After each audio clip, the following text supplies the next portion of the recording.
Fala galera, bom dia! E aí, vocês estão prontos para mais uma aula de EBD?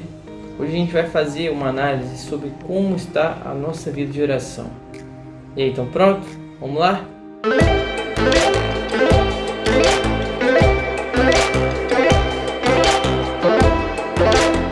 Bom gente, então como eu falei, o tema da nossa lição hoje é: e você, é uma pessoa de oração? E o nosso texto básico está lá em 1 Samuel 12, 23.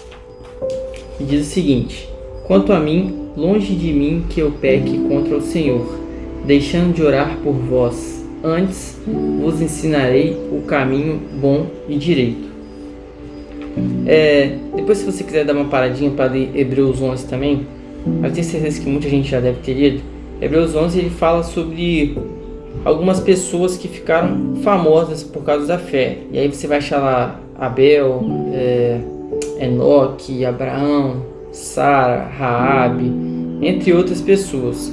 E em Hebreus 12, o autor fala o seguinte: depois de ele fazer uma resenha sobre cada um, ele conclui que, portanto, também nós, visto que temos a rodear-nos tão grande nuvem de testemunhas, desembaraçando-nos de todo o peso e do pecado que tenazmente nos assedia, corramos com perseverança a carreira que nos está proposta, olhando firmemente para o autor e consumador da fé, Jesus. E se você parar para dar uma olhada, todas as nossas lições, todas as lições que nós fizemos recente, elas têm um assunto em comum, que é oração, né? Todas falam sobre pessoas de oração, atitudes das pessoas de oração. E para analisar, lá foi Jó, Abraão, Jacó, Neemias, Abacuque, Maria, Jesus. Só que o intuito desse estudo, de todos esses estudos, não é só trazer conhecimento, mas sim incentivar a você, né, para nós, para que a gente possa fazer parte dessa galeria de crentes que oram. E eu quero te fazer 3 perguntas. Que disposição você tem para continuar a história dos crentes de oração? Segunda, que resultado uma vida de oração pode proporcionar ao seu contexto social? E a terceira, e o que você começou ou pode começar a fazer a partir das lições aprendidas? Ou seja, reflete sobre isso aí durante essa lição, tá? E a gente precisa ter clareza de que Deus, Ele quer ver em nós, em cada um de nós, uma pessoa de oração. E aí, para finalizar essa série de estudos sobre oração, a gente vai terminar meditando sobre alguns atributos que uma pessoa de oração deve ter. O primeiro desses atributos é a consciência do tempo a sós com Deus diariamente. E aí, quando eu estava estudando essa lição, eu lembrei de quando eu tinha uns 11, 12 anos, 13 anos, que eu praticava remo, né? E o meu avô todo dia ele passava na minha casa 3h40 para me buscar, que ele me levava. Aí chegava 3h40 na casa, começava a tocar a campainha, dindom, dindom, dindom, 3h40, era triste, tá? E aí eu acordava rapidinho, tomava um cafezinho, trocava minha roupa e ia pro clube. Aí 4 horas estava no clube, umas 4h15 a gente já estava saindo para treinar. Aí voltava 6 horas. 6 horas a gente voltava, comia uma coisinha e ia para a segunda parte do treino, né? Que é o treino em terra. E apesar de todo esse... Era mais ou menos mais 1h30, 2 horas de treino em terra. Só que apesar de todo esse esforço, né? Poxa, era massacrante acordar. Imagina todo dia você acordar 3h40. Apesar de tudo isso, eu entendia que para eu melhorar, para eu evoluir, para eu aprimorar minha técnica, para eu ganhar mais resistência, para eu crescer, eu precisava dedicar o meu tempo diariamente àquilo ali. Eu precisava ter disciplina, eu precisava todo dia me dedicar para buscar. Se eu quisesse ganhar alguma coisa, né, eu tinha que gastar aquele tempo com isso. E não é diferente na nossa vida de oração. Se você quer atingir o alvo, né, o seu alvo na vida espiritual, você precisa dedicar tempo. E o tempo na nossa agenda tempo com Deus na nossa agenda, ela tem que ser prioridade, porque se você confessa que Deus é seu Senhor, se você confessa que Deus é o dono da sua vida, ele não tem, aquele tempo na sua agenda ele não tem que ser ocupado por outra coisa, né? Você tem que gastar tempo para falar e ouvir Deus. E uma observação: o tempo de oração que você tem não deve ser só aquele tempo de pedir, não. Você tem que gastar um tempo de qualidade. Como assim, João? Tempo de qualidade. Você tem que confessar os seus pecados, você tem que adorar e louvar a Deus, você tem que ter o tempo de intercessão e a busca de conhecimentos, né, para executar a vontade de Deus. E aí eu falei um pouco, né, sobre esse lance de acordar 3h40 e tal. E aí eu queria, né, ressaltar que disciplina não é algo natural, né? Ele não é da natureza humana. Eu acho que ninguém nasce disciplinado. E lá em Provérbios 12:1 até fala, olha o que fala lá: todo o que ama a disciplina ama o conhecimento, mas aquele que odeia a repreensão é tolo.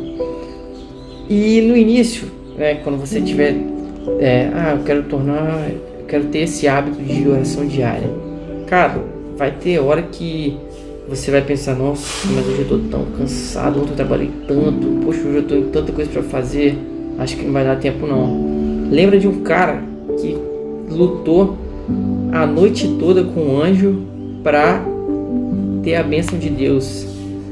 Jacó. Lembra desse cara aí, lembra que você não está sozinho. Tenha persistência. E o que eu ganho, né, João, nessa vida de oração? O que você vai ganhar? Você vai ganhar conhecimento, como está escrito lá em João 17:3. E este é o meio de obter a vida eterna, conhecer o único Deus verdadeiro e a Jesus Cristo que o Senhor enviou a essa terra. E aí, a partir do momento que você vai adquirindo conhecimento, a oração ela produz também mais intimidade. E com mais intimidade você começa a entender qual que é a vontade de Deus para a sua vida. E eu tenho certeza que se você parar para conversar com qualquer pessoa que tenha uma vida de oração, ela vai falar que: João, fulano, cada dia que passa eu tenho a necessidade de dedicar mais tempo, eu tenho a necessidade de ouvir mais a palavra de Deus falando comigo, eu tenho necessidade de adorar mais a Deus. Quando tem alguma ocasião, quando é um dia atípico, eu tenho que fazer muita coisa hoje, eu dou um jeito para fazer isso. Porque quem quer, né, dá um jeito. E imagina uma pessoa que ela já acorda, já dedica, né, aquele seu tempinho de qualidade em oração. Ou seja, a pessoa ela já sai de casa cheia do Espírito Santo. Recentemente eu estava vendo um vídeo sobre pecado e o pregador ele falou uma coisa que eu achei muito interessante, que assim fez acender aquela luzinha, que quando você está com fome, você come qualquer coisa para te satisfazer.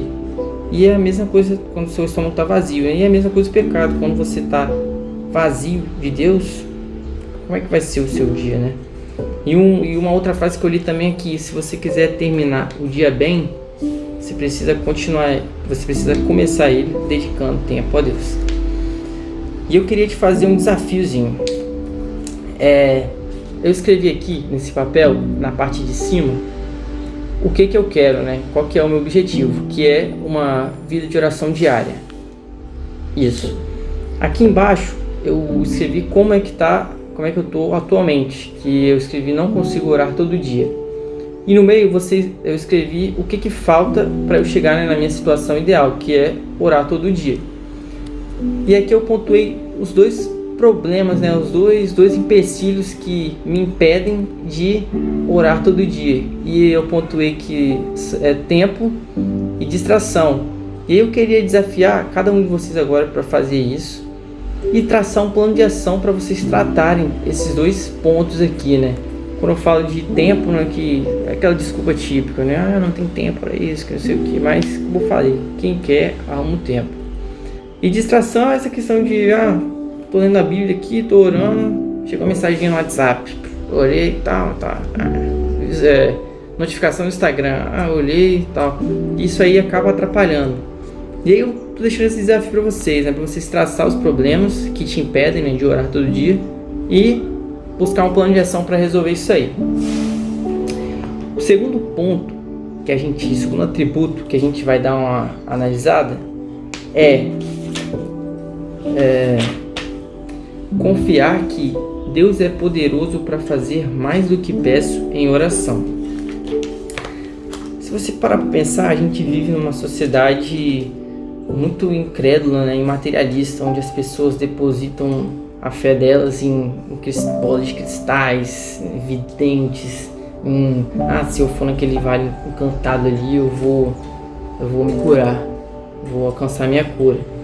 E isso mesmo até em nosso meio, né? Se você tem gente que bota um copinho de água em cima da TV e vou fazer uma oração aí, depois você vai beber essa água e vai se curar, tá? Todo respeito com essas pessoas, mas elas acabam substituindo o meio, né? É como se por aquele ritual o poder de Cristo passasse para aquele objeto. E tem a revista, ela traz uma ilustração que eu achei fantástica mesmo, que é a seguinte: uma família, ela queria adotar, ela tinha um filho, queria adotar mais um, aí foi no orfanato e achou uma criança de 7 anos lá, aí adotou. E aí ela levou essa criança para casa, e essa criança, tudo que ela precisava, ela ficava com vergonha, né, tímida, e pedia pro irmão mais velho dela, e pro irmão mais velho interceder por ela. E chegou um certo ponto que o irmão mais velho chegou para ela e falou: a partir do momento que os meus pais te adotaram, você também é filho deles, então você tem total acesso para pedir o que você quiser para eles. E essa ilustração, ela nos ajuda muito a entender, né, como é o nosso relacionamento com Deus. Às vezes às vezes eu mesmo sou como aquela criança que acha que certa pessoa tem mais fé do que eu, ou aquela igreja ela é mais poderosa que a minha. E só que aí a nossa atitude nesse momento tem que ser de reconhecer que Deus é o nosso Senhor e crer no poder dele. E o que transforma a atitude de uma pessoa de oração é a capacidade de ampliar o conhecimento dela sobre Deus, ampliar o conhecimento da sua soberania, sobre a glória de Deus, sobre o caráter de Deus. E quanto mais ele vai ampliando esse conhecimento, mais ele vai se tornando mais íntimo de Deus. E foi esse conhecimento, né, essa intimidade, esse conhecimento da soberania, da grandeza, da santidade de Deus, da bondade de Deus, que fez com que Abraão intercedesse pelo povo de Sodoma e Gomorra. Está lá em Gênesis 18, 22 e 33, né? Todo mundo conhece essa passagem, que Abraão vira para Deus e fala: Deus, poxa, se tiver 50 justos lá, você ainda assim vai matar eles? Aí Deus fala: não, Abraão, se eu achar lá 50 justos, eu vou poupar. Mas Deus, e se tiverem 45 justos, o Senhor ainda vai matar todos? Não, Abraão, se lá eu achar 45 justos, eu vou poupar a vida deles. E Moisés também, quando ele pediu para Deus não destruir o povo de Israel, né? Ele chegou até a ponto de pedir para Deus riscar o nome dele do livro que ele tinha escrito. E aí esse envolvimento, né? Esse envolvimento com a vida de oração, esse conhecimento que a pessoa que cultiva uma vida de oração ela passa a ter com Deus, ela começa a ver que Deus é poderoso para fazer mais do que você pode pedir, que é justamente o que está escrito lá em Efésios 3:20. Olha só, eu vou dar uma lidinha aqui agora.